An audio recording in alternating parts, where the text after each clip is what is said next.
This man could be one of the worst pedophiles in American history. Meet Camden Dean Dale. He is a former BYU baseball player and now a convicted pedophile. So for the past few years, Camden was known in Idaho as a promising baseball player, and a lot of people believed he was going to go on to become a star in the MLB. But beneath the surface, Camden was hiding an extremely dark and disturbing secret. You see, on February 7th of this year, he was arrested based on a juvenile court warrant on charges of lewd conduct with a child.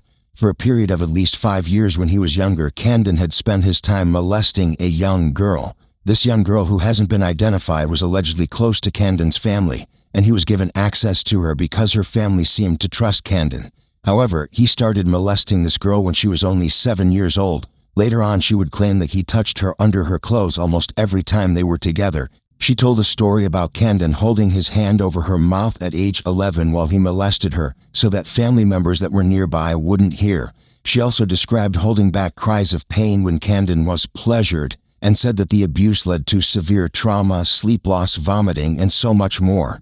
Now, he actually molested this girl repeatedly over and over from her age 7 to 12. And then he moved on and started playing baseball and thought everybody would forget about this. However, all these allegations came to light earlier this year when he was arrested. But that young girl wasn't the only alleged victim of Camden's. Court documents confirm that there was another child that made allegations against him, and the prosecutors themselves even further referred to other allegations that had been made against Camden during their investigation that implied, according to them, 3 more minors. So this guy is clearly a sick pedophile who should never see the light of day again, right? Well, no, that's not what happened.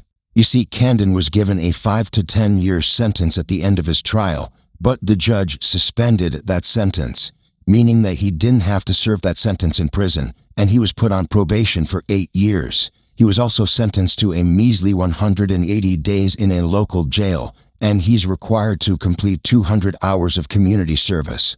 So here you have a full-grown man, 22 years old, who repeatedly molested a child for 5 years, caused irreparable damage to her, and also allegedly, according to court documents, may have molested even more children.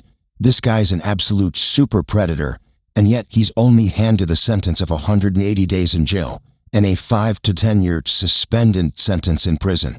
This absolutely disgusts me, and the people who handed this sentence down and handled this trial and everything should be deeply ashamed of themselves. We have a pedophilia problem here in America, and we do not punish these people hard enough, but I've never heard of a sentence like this one. And if he wasn't a white, promising, upcoming baseball player, I think things would have